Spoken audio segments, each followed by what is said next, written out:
Welcome to episode number 297, where I'm speaking with Jamila Colozzi about her new book, Moonlight and Shadows, a poetic discourse on Ayurveda and yoga in the West.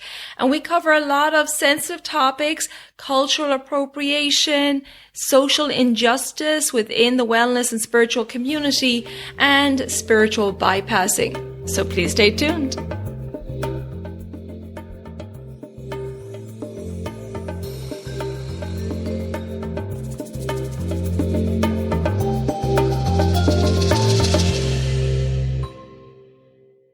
Hi there, I'm your host Colette, and on this podcast I will be sharing the teachings of Ayurveda, yoga, and holistic health practices. Now, if you're new to Ayurveda, I recommend checking out the first couple of episodes where I do an introduction to Ayurveda and the mind-body types. Thanks for listening, and now here's a new episode. Hello, and welcome back to the Elements of Ayurveda podcast. I'm very happy to welcome Jamila Colozzi today. And Jamila is a poet, visual artist, sound healer, and dancer with 15 plus years experience in marketing and communications, including 8 years in the Ayurvedic and yoga industries. She earned her Bachelor of Arts in English and American Literature from New York University in 2004, her 200-hour yoga teacher training certificate from Yoga Spirit in 2014, and 625-hour Ayurvedic Wellness Counselor certificate from Kerala Ayurveda Academy in 2019. In her dedication to preserving and sharing the Vedas, she advocates for respect of indigenous wisdom, decolonization, and cultural sensitivity. She's passionate about empowering individuals to connect with their inner healer, embrace plants as people, and all creatures as cousins for rewilding our planetary consciousness. Jamila, it is so wonderful to have you here today. Welcome to the podcast. Thank you, Colette. It is so wonderful on my end as well. I have been, as you know, a fan of your podcast for a long time. So it is just kind of surreal to be here speaking with you. Thank you. Well, it's a pleasure to have you. And today we're going to discuss your beautiful new book, Moonlight and Shadows, a poetic discourse on Ayurveda and yoga in the West. And I really enjoyed this book. I read most of it in one day. And it really is a conversation starter as you touch on so many topics. And I want to touch on many of those topics today because, as you say in your book, there are some topics that we avoid, but really need to be highlighted. But before we do all that, I would like to start with your own story, Jamila. What brought you to the point where you wanted to share, as you state in your book, everything burning in your heart with the world and writing this beautiful book? Yes, it definitely was a fire I felt in my heart space, and fires can be destructive when they get too intense, right? They're transformative. Mm-hmm. And I felt like this fire has a purpose. It needs to go somewhere. And it actually is really a beautiful passion, right? That's pitta. It's sometimes pitta, I feel like, gets a bad rep for being passionate in a quote unquote negative way, being angry or being frustrated. But pitta is also a fierce love. And all the doshas can be loving in their own ways, but that pitta fire is a fierce, loving warrior. And that's really how it felt as it was brewing. And I think it was brewing over many years as I was working in the Ayurvedic and yoga industries. And it just came to a culmination after about the 7-year point, I would say. And around that time, I think there was just such an accumulation of thought and feeling within me, having witnessed so much over those years, really watching from my perspective, working in the academic realm, working for one of the largest schools for Ayurveda in the West.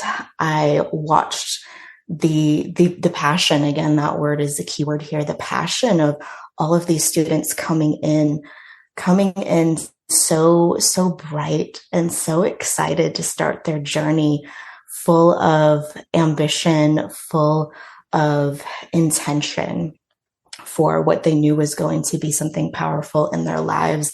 And I also witnessed how over time during their learning, sometimes that passion would start to, almost like a river, it starts out charging and, might have some rapids and waterfalls and it's rushing. And then eventually it becomes a little more languid. There might be a little stagnant pool on the side. And it's not like the river isn't flowing or isn't doing what rivers need to do, but it takes a pause.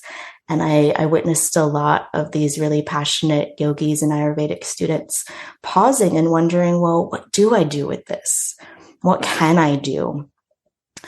Confronting limitations within themselves, limitations within our communities, our society, our world. And that's tough.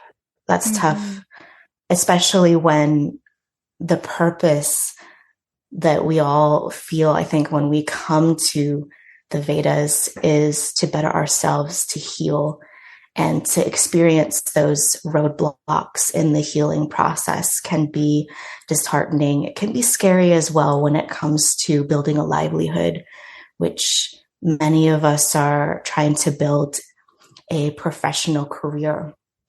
Right. That can be heartbreaking to experience, to witness. So a lot of these thoughts and feelings that were developing within me were addressing these questions, these roadblocks within myself, and also wondering, how can I help our community?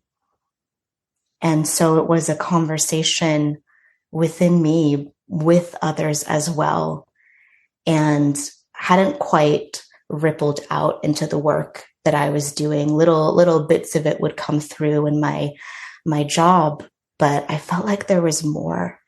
And that's where the burning fire really started to get quite intense, is that feeling that there is more. And I don't know what it is, but it's there and it needs to come out. And eventually, when I decided to write the book, that was really the surrender to that fire. I think that there were limitations within myself prior to writing it that had to do with, what do I have to say that is of value? Do I have enough knowledge?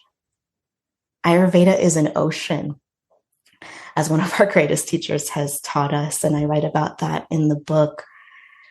Where can we stop and share? That confidence can be tricky in the beginning stages. The truth is, we can always share at any point in that journey. There's no reason not to. There's no reason to withhold.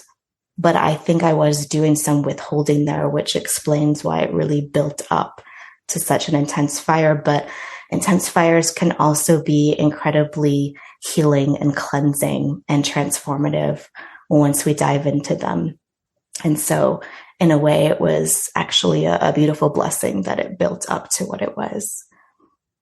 Absolutely. And yes, I think you're really in a unique place. I know you questioned whether you had enough experience and so on, but you really had a unique place from which to speak, because not only are you a student of and have, your certifications and so on in yoga and Ayurveda, but also you're working in the industry. So you're seeing that point of view as well. And in this book, you give a lot of practical advice, which is wonderful for people coming into the industry and even for people in the industry, about organizational structures, scope of practice, accreditation, working in the industry, really valuable information. And you also, as I mentioned earlier, talked about some more sensitive topics in the book that you felt maybe were a bit too political, but as you said, it wasn't your intention to be political. But what were your concerns about approaching these more sensitive topics in our industry, in the yoga and Ayurveda community? Mm-hmm. Thank you for asking that. I think that intense fire was also burning in the way that it was because there was a lot of fire in the world at the time. So the ideas were really brewing in 2020, 2021. and coming to fruition in the writing process in 2022. And the world is very much on fire right now. Like literally, we're going through heat waves right now. I know it's hot for you where you are. I'm in the desert right now in Utah. And when I arrived here a week ago, it was about 110 degrees Fahrenheit. I actually put some ice in my water for maybe the first time ever. And I confessed that to a fellow Ayurvedic colleague who was like, "You're such a rebel." Necessary, my goodness, 110 degrees Fahrenheit. Yeah, the world is certainly heating up. Yes, it's heating up physically. It's heating up in our minds, in our hearts, mind, body, and spirit. And it's scary and it's unpleasant and it's very challenging, especially for those of us who have a lot of pitta or pitta imbalance. But I believe that fires are transformative. And again, just embracing that fire. So a lot of the concerns that were really brewing intensely for me had to do with social injustice, which I think a lot of us have been dealing with and questioning what do we do, especially for our community. Even before the pandemic, a lot of the Ayurvedic community is very dispersed. We're still very niche in the West. So a lot of us have to interface with our peers, with fellow students, with teachers online. And it can be isolating, especially for a lot of folks who are in areas where they might be the only ones in their community who even know what Ayurveda is. And so I felt like the only way to work through this is through connection, but how to do that, how to even have a conversation when we're also spread out, we're also busy, we're pioneering, we're trying to just make a living, some of us in this industry. So where do we carve out the space and the time to deal with something so huge and something that will take lifetimes of work to tackle? And I really call this book a conversation starter for that reason, because I want to acknowledge that this is going to be ongoing work for us. And I'm no expert in social justice. I am passionate about it. I have researched it. I have worked in it, but it is not a platform from which I want to preach. That's not useful energy anyway. I really just want to open that door and invite others to walk in with me and start to have these hard conversations, because without having that conversation, that connection, nothing will change. And I think I had some trepidation at first because there has been a lot of silence around it within our industry. And I don't believe it's because people don't care. I want to make that distinction, because silence is sometimes simply a product of fear, and fear can be a product of actually caring. So it might just be a coping mechanism, and it's perfectly understandable. But I felt like we have to break the silence, because we're constantly dealing with this every day. It's impacting all of us. We're impacting each other, whether it has to do with sexism, classism, racism, inequity with finance, with income. This is especially acute in the wellness sphere. The wellness sphere is now popularly known for being quite a privileged space.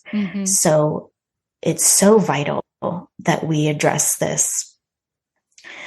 And I think that when I started the writing process, I knew in a way that felt exciting, like this could be controversial. It actually was a little bit exciting as much as it was intimidating, because I knew that it needs to happen. I can be a part of that process, which I'm so deeply craving.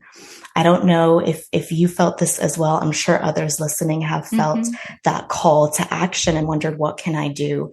So for me personally, there was that sort of crossing over into that space that definitely felt uncomfortable. But once I started taking those steps, it really felt like, oh, this actually isn't so hard.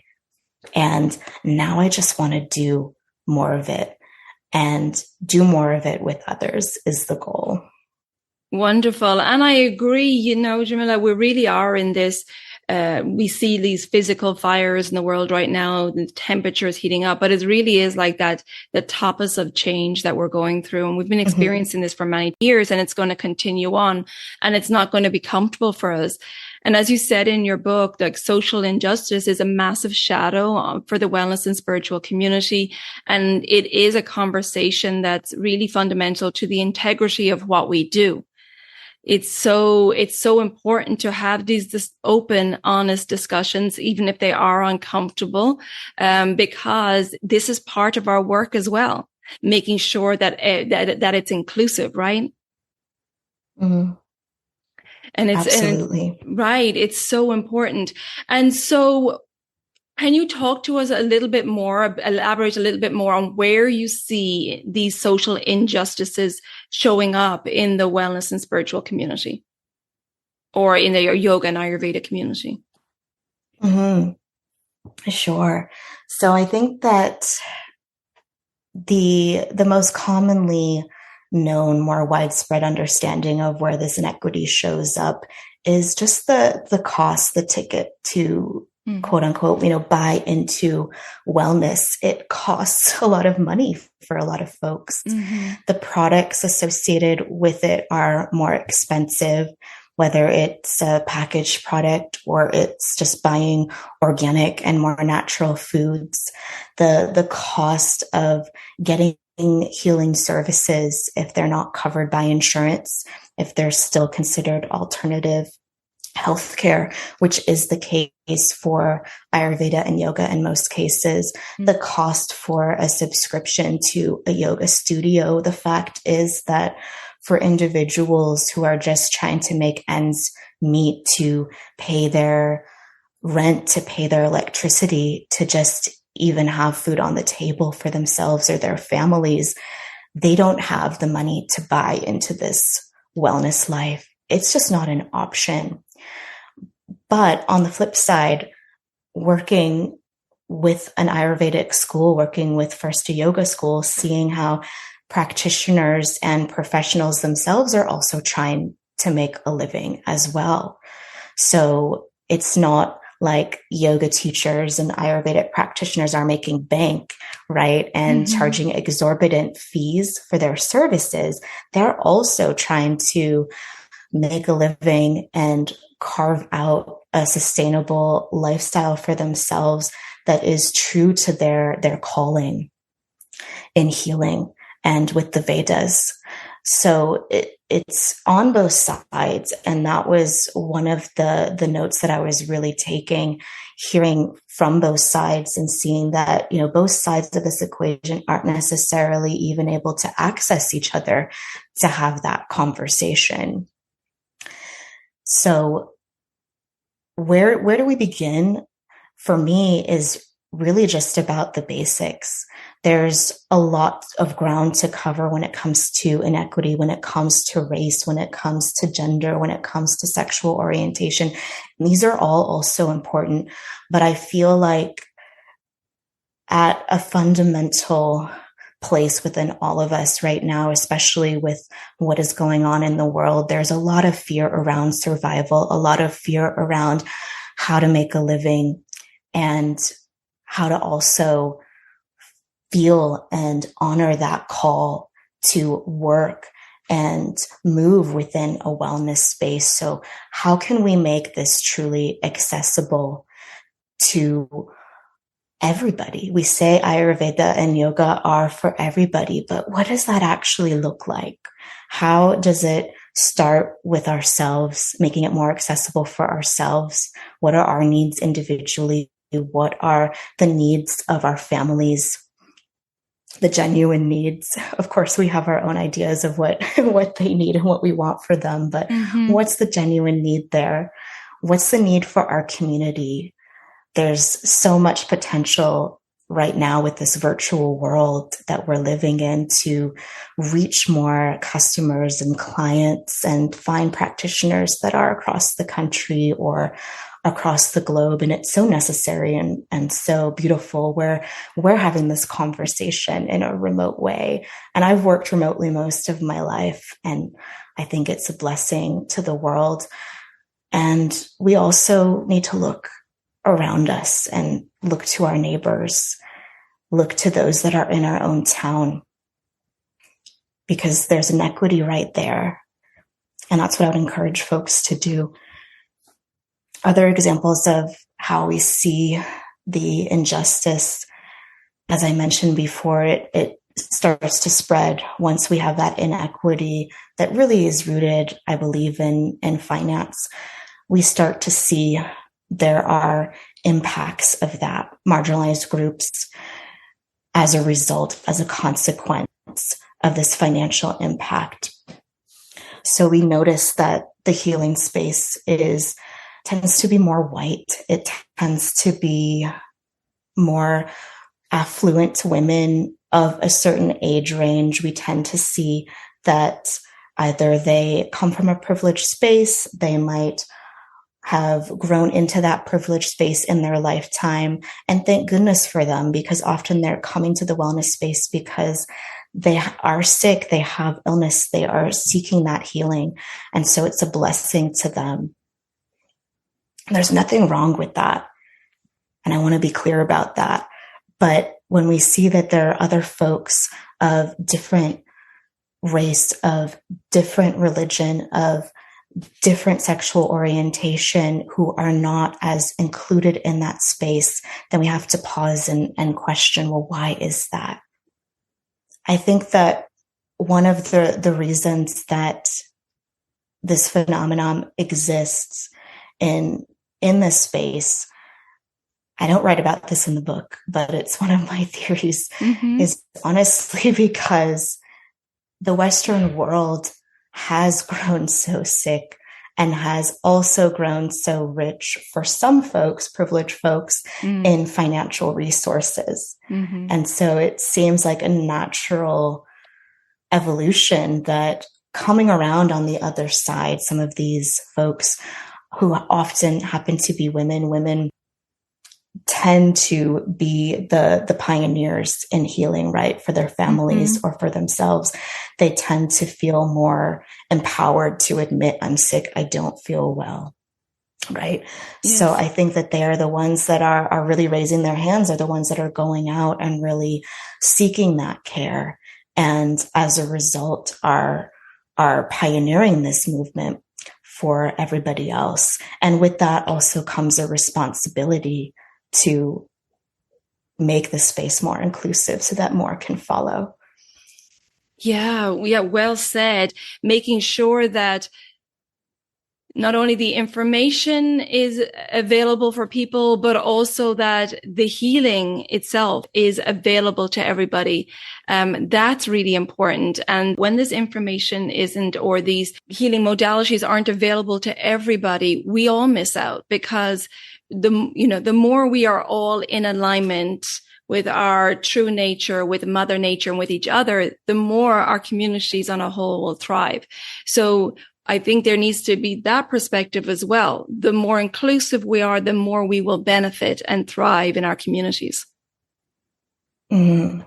Absolutely. Thank you for sharing that. Yeah, there's so many hidden gems that are missing, so many voices, so much beauty that is simply inaccessible to even those who are privileged. There's actually a missing out. I love that concept that you brought in on both sides. I'm going to jump in here to tell you some very exciting news. I'm finally hosting a Ayurveda rejuvenation retreat in Bali with Dr. Sujata from Amrita Siddhi Ayurvedic Clinic. That's where I worked from 2014 to 2015. And finally, after all these years of talking about it, we're going to do a retreat together. The dates are December 4th to 10th, 2023. It's an all-inclusive retreat. You'll get consultations, Ayurvedic medicines, treatments, Ayurvedic food, and you'll be in this beautiful healing cocoon of Immerta City Ayurvedic Clinic. You can check out the video and all the details on my website, elementshealingandwellbeing.com. Just click on the link in the show notes or visit my website and click on the events tab. And I hope to see you in Bali in December. Mm-hmm. Yes, we're definitely relearning how to be in community. Many of us have been out of community without necessarily even realizing it until later, because we were born into perhaps a lifestyle and a society that praised individualism. Right. I remember going off to college myself and just not even caring, no thought of I'm going to miss my family or I'm leaving my hometown. I was excited for the next thing and making my impact on the world and wanted something else. And it's quite the opposite of what you would expect, because those bonds of growing up with family and hometown, you would think would be quite strong, but they weren't for me personally. And it wasn't until later in life that I realized that there had been something missing there that I didn't have growing up. And I think a lot of us have missed that to some degree and are wanting to recreate it and not really knowing quite how to do that. Yeah, and that it is so important to have those deep foundations. And as a society, we've lost those rituals and those community gathering events, particularly among the newest societies in the West. And that can really leave us feeling disconnected, I think.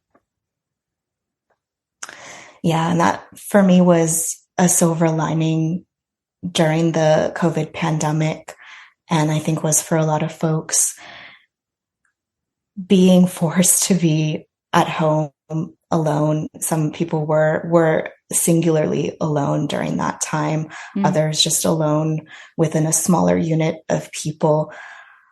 I really view that as a blessing in disguise, that we were able to remember how much we love each other, remember how much we miss each other, remember how much we miss the world around us, the trees and the grass, right. And long for these connections, and how vital the act of connecting itself is for our well-being. And this is something that I'm still learning myself very much. I write about it a lot, and it's a subject of my work because it has really been a learning process for me. I was a very shy kid growing up.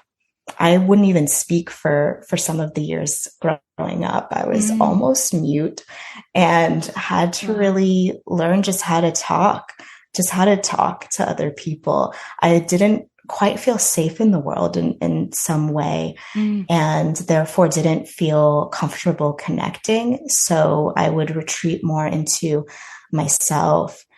And I find that whenever I am writing about Ayurveda and yoga, it always leads back to this concept of connection, whether it's the connection I have with others in my life or with our wider community or the earth or the cosmos, or even the connection within parts of me, parts of my body, the connection between organs that might not be communicating with each other anymore. Because on some level, energetically, there is a divide that has manifested physically between these organs and these cells, as well as within my psyche, emotionally, within the mind. And then that gets expressed for me within the outer world.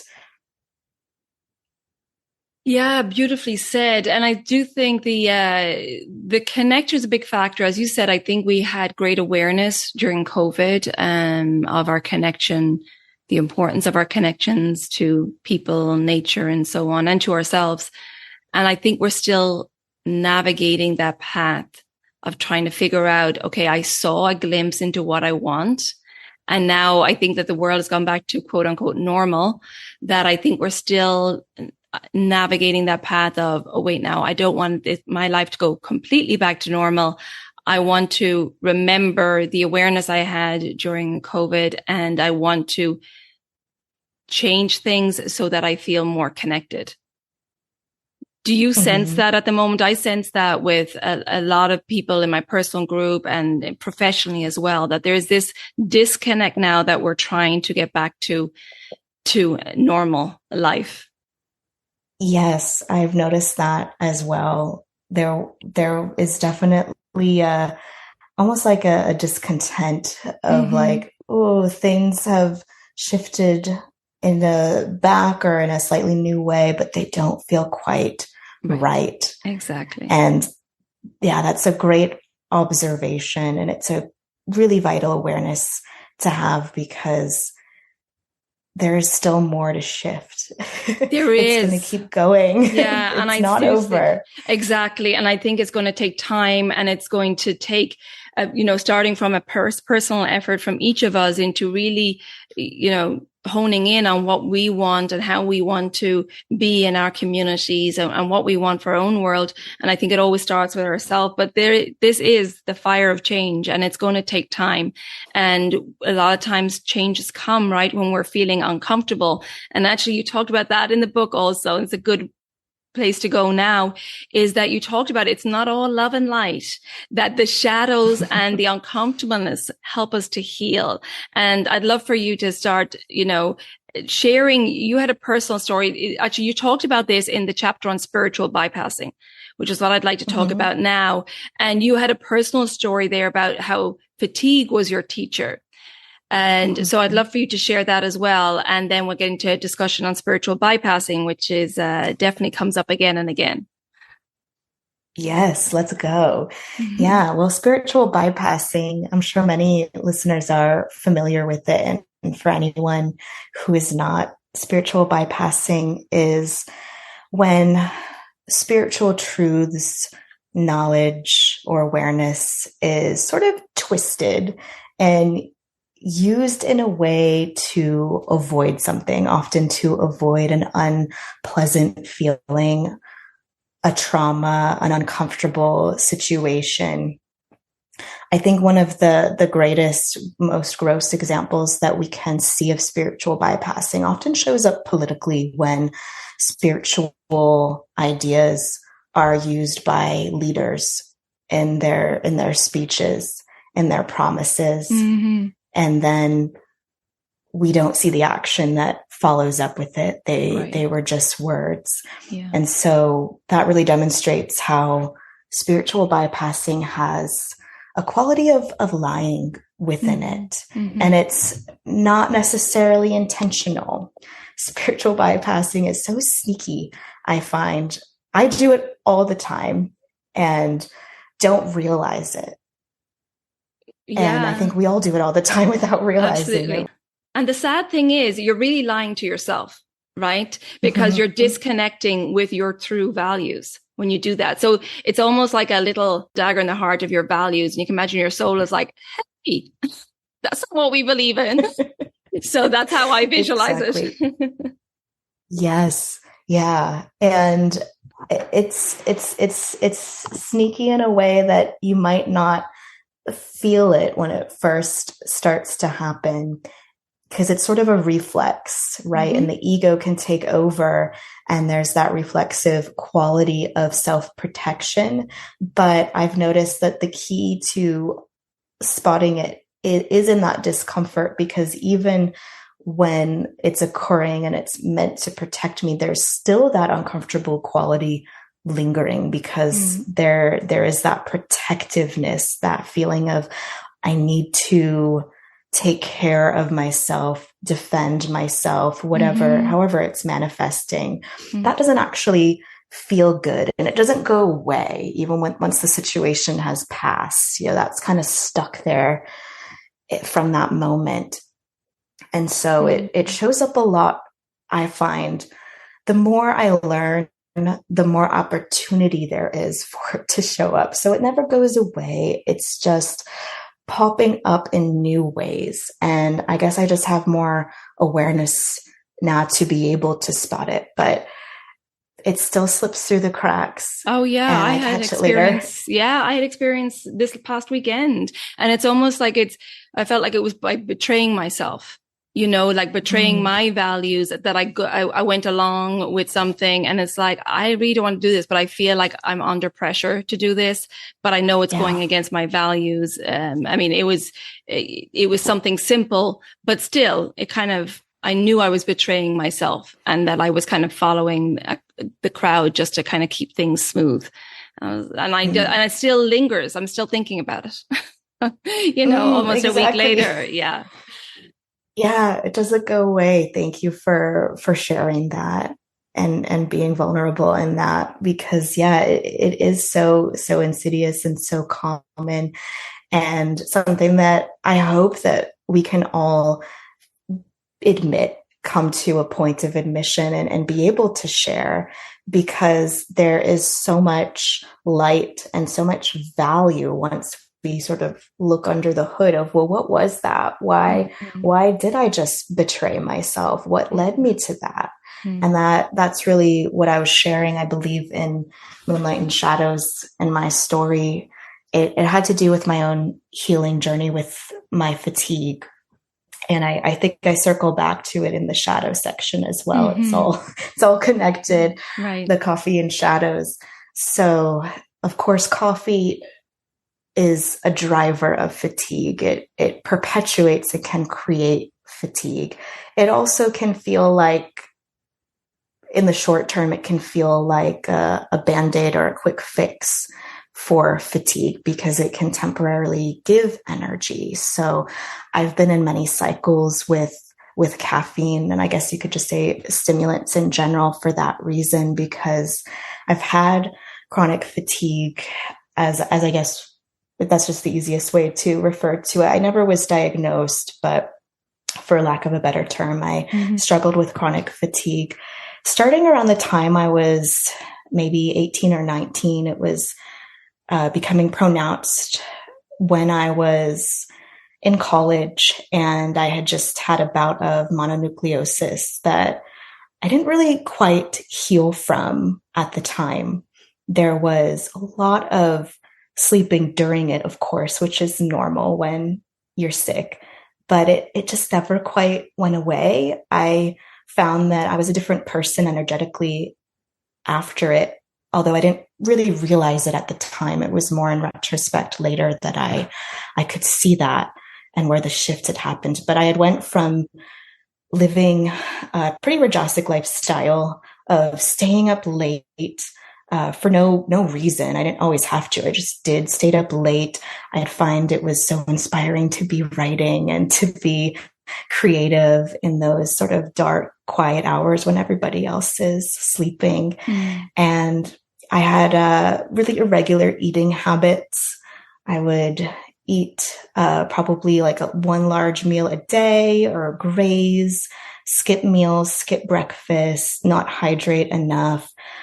Started to go out more, clubbing. I was young, so there was alcohol, smoking shisha, just imbibing a lot of lifestyle rituals that were fun and exciting at the time, but were not really supportive of my health. And then once I went through that infection, I came out the other side really not being able to stay up all night anymore, really not being able to handle going out and drinking. I started just kind of falling asleep early and then sleeping for really long stretches, and had a new habit of sleeping on average 9 to 11 hours a night, and still waking up feeling depleted, feeling tired. And this continued for many years, and was part of the reason that I fell in love with the Vedas, because I was looking for answers. I sensed I wasn't okay. Something was off. Yeah. This amongst other symptoms. And once I started implementing the Ayurvedic lifestyle rituals, changing my timing of sleep, timing of food, all the things that we learn, I did started to notice a shift, and it was super inspiring. And I was like, this works. This is great. And yet, as the years progressed, it just kind of got to a plateau where it wasn't shifting anymore. Mm. Or I'd have these sort of recurrences if life got hard, if there was something stressful going on, if I was suddenly traveling a lot or was moving, something in my space brought on more stress, then suddenly I was more fatigued. And at times, at the worst of times, this was really a crippling fatigue that I don't think a lot of people in my life knew about, because I didn't really talk about it, which says a lot about my feelings about it at the time. Mm-hmm. I would at times just have to lie down, just could not sleep. Mm. And this would happen often during the day. So during work hours, which fortunately I worked at home and had a bit of a flexible schedule. So it didn't prevent me from doing my job. But I think psychologically it was quite hard to accept that after all these years, after all of the knowledge I had gained, learning Ayurveda, studying yoga, involving all of these practices in my life, telling all my friends, my family, promoting it, saying, try this, it'll help you. And yet here I was at 12 p.m. passing out on the couch, and I just couldn't find the energy to even stay awake, not even just get through the day. This was actually really quite shameful, but I didn't realize I was ashamed of it right away. I was more focused on just trying to fix it and bring in more routines, more foods, more herbs, or less of whatever I felt like was problematic. There was a lot of this, you could say more of like a pitta approach, right? Trying to control, trying to be more structured, more rigid to quote unquote fix the problem. Mm. Well, that really did the opposite. That was actually making me even more exhausted because I was exhausting myself from all of that mental energy and just that energy of control, of trying to control it was so overbearing and really so insensitive. You were saying earlier that you felt like you betrayed yourself when you were spiritually bypassing. And that's the perfect word for what I was going through during this time. It was definitely a self-betrayal because my mind and my body was begging for rest, was really forcing it because it was so necessary that I couldn't stay awake. Mm. But there was a feeling within me of, please let me rest. I need to relax.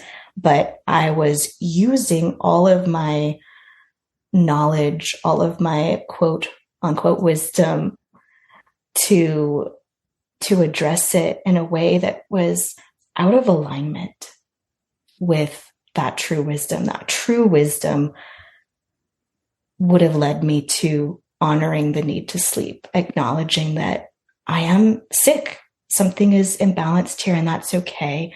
And I need rest and that's okay. But that inability of myself to admit that, the shame that I felt around that created a lot of resistance and fighting energy. And I think that's what probably drove the fatigue into such an extreme state. It's like I made it actually so much worse than it was originally. But that fatigue itself then really became my teacher, because the fatigue is what really forced me to see all of my resistance and see all of my shame. The only way out of it was to get the rest that I needed. Mm. And I had to listen to that fatigue and listen to that part of me that needed to rest to be able to move through that transformation. And when I quieted my mind and I kind of turned off the chatter and the ranting about, did I eat the wrong food? Like what trying to pinpoint where things went wrong or what I should do to fix it, or any other anxious thoughts that would come up. Because when I was needing the rest, I would often find myself thinking, oh, but I need to work on this, or I have this on my to-do list. I have to run the dishwasher, whatever. It's all of those sort of monkey mind thoughts that come in. And so I would put those aside, really like we have to do a meditation, start just acknowledging, putting it aside, and then really greet what's left, what's there. And what was left was, yes, it was this tiredness, but there was also almost a sanctuary within that fatigue of, this is a space where I need to be right now. I'm genuinely tired, and I need to be in this tired space, in this space that is needing to move more slowly, needing to rest, needing that rasayana, needing to just surrender to being and not doing anything, not thinking anything. Yeah. And once I was able to enter that space, I could actually rest. And once I could actually rest, I started to have more energy. So it was cyclical. It was that resistance that was preventing me from getting true rest, genuine rest. So any of those naps, when I would just pass out, it's like I was fighting it so hard, the nap wouldn't even help enough. Yeah, and then I would just repeat that cycle. Yeah, there also had to be a letting go. And like you said, it was that fatigue and the fear of letting go, giving control over, right? Because that, like you said, that pitta wanted to control things and didn't want to give into it. But then when you eventually surrendered to it, let go of that fear of what if I do let go, that's when you could really work on the deep healing. It's so interesting. Thank you so much for sharing that. Absolutely. Yeah. And for anybody out there listening who has struggled with fatigue, this is totally for you as well, because I, again, did not share this with a lot of people in my life because of that shame. And I didn't want to be known as passing out on the couch. I didn't want to claim that identity, even though it was so much of my experience. And so just know you're not alone. Yeah. Beautifully said. And it really is, it's like that saying, what we resist persists. Like we have to face those things, like, especially when they're showing up so vividly in our environment, when they're really going, no, I'm not leaving. You really have to face this now. It gives us no other option but to let go and surrender to it, right? Yep. Thank you for sharing. That's really important to share that, and for being so vulnerable and opening up. And I think there's so much power in vulnerability, as you touched on earlier as well, that the more vulnerable we are with each other, with our communities, the more that leads to that connection that we're all craving. And we talked about earlier too. And, we go out there with our armor on, as Brené Brown says, but the more we let that down and can really truly connect with each other. I've said this in past episodes before, that I felt the most connection when I was my most vulnerable with people. And it's a beautiful connection, because the conversation goes deep and the connection is deep then. Yeah. When we're just truly ourselves. Yeah, absolutely. And let go of what the image should be and let go of spiritual bypassing, right? Yes, indeed. Now, before we finish up here, there is one of the more sensitive topic that I want to bring up, Jamila, and this is a really important one, especially in the industries of yoga and Ayurveda, is cultural appropriation. So I really want to discuss this because we have this beautiful wisdom coming from India. And, we've seen with yoga how it has been so commercialized and appropriated. And I know we all have concerns about Ayurveda. Ayurveda is now really becoming more and more popular in the West, but it's still at its onset. And we have the capability of managing how Ayurveda is shared in the West. So I'd love for you to talk a little bit more about cultural appropriation. How do you see it showing up in the yoga and Ayurveda community, and just your thoughts on it? And I appreciate you touching on this subject in your book, because I think it's so important to discuss. Yes. Thank you for bringing it up. It was definitely one of my concerns for myself in terms of my practice and how I share what I've learned. I wanted to share from a respectful and sensitive place. Mm-hmm. I found that others felt similarly, and it was a conversation I was having really one-on-one, having a lot of private conversations. I wasn't noticing this conversation happening in groups. It wasn't in the curriculum, for studying. And why not? And I think that's where we're at now with this topic, is I think people are starting to really wonder, where is its place, and how can we better prepare and educate our students of the Vedas so that they can be sensitive. And so I'll start, I guess, by just explaining what it is for anyone who's wondering. Yeah. So cultural appropriation is really the unacknowledged or inappropriate use or adoption of customs or practices or ideas of people from another cultural organization. And usually this comes up when there is a more dominant culture that is adopting and using ideas from a less dominant culture. So there's that inequity layer to it, which is why it's such a sensitive topic. And I think that unacknowledged and inappropriate are keywords for understanding how it can show up and what exactly it looks like. There's really no list of like do's and don'ts when it comes to cultural appropriation. It has so much more to do with the intention behind what one is doing. Right.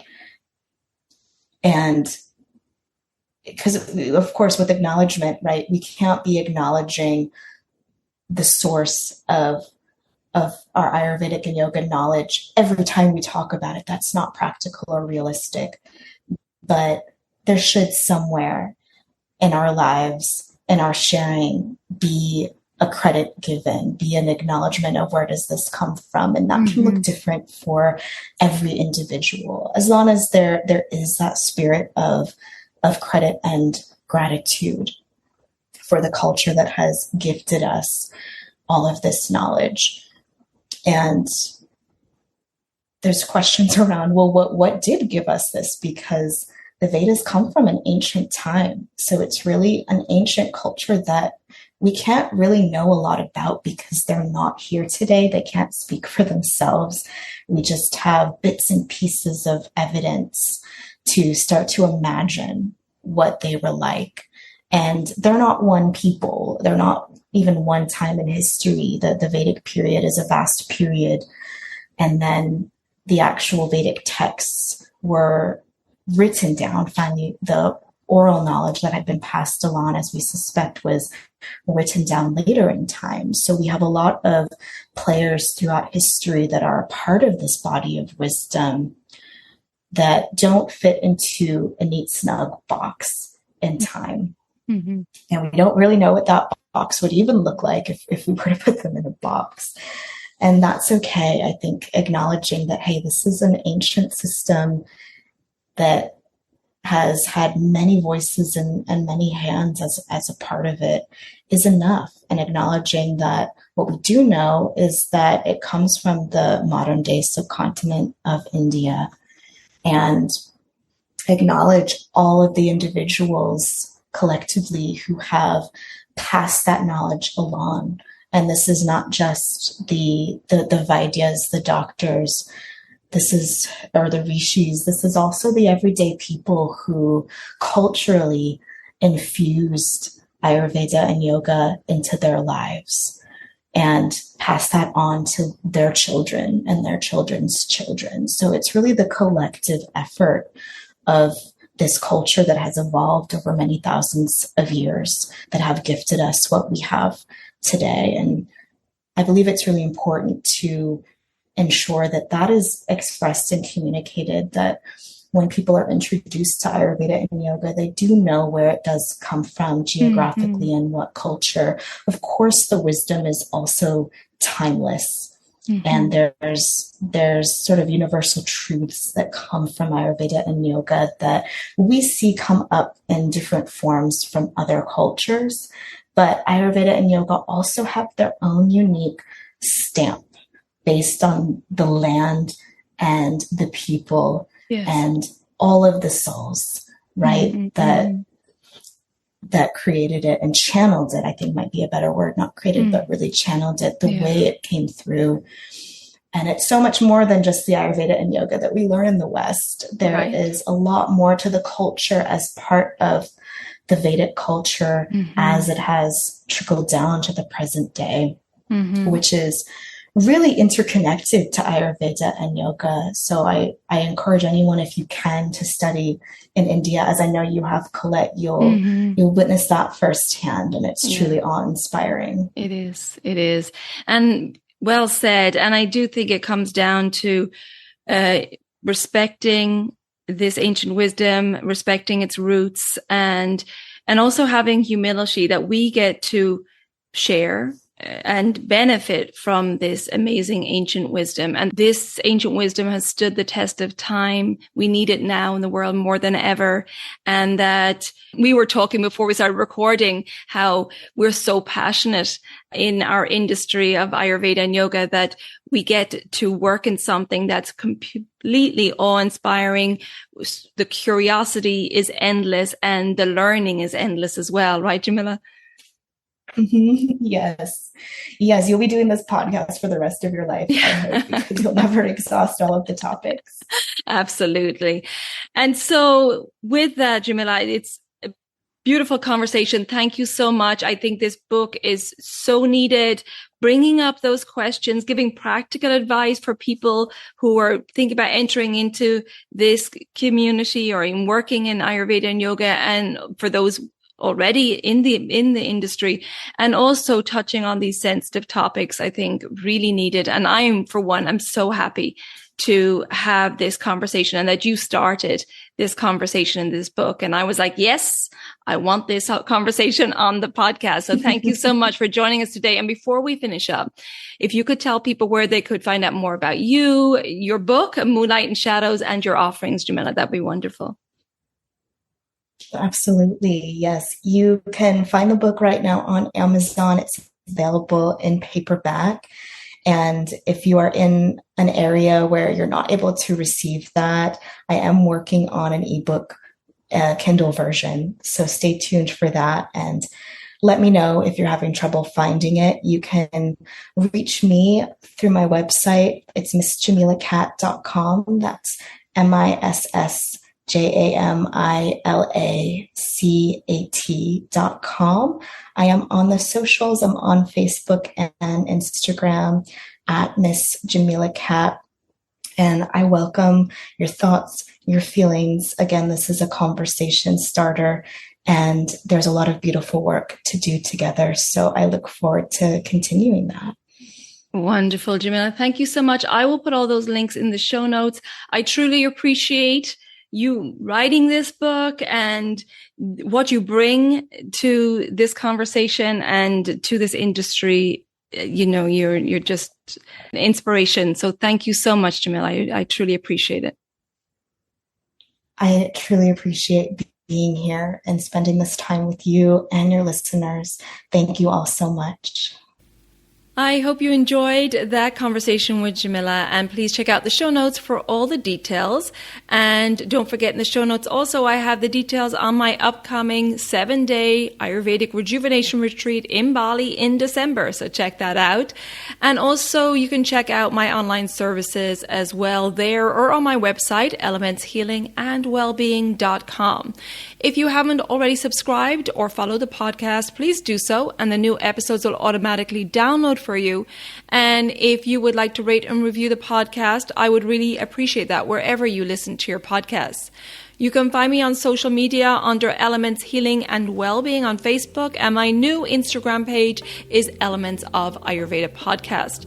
Thank you so much for tuning in, and until next time, take good care of yourself, be well, and bye for now. Slán go fóill.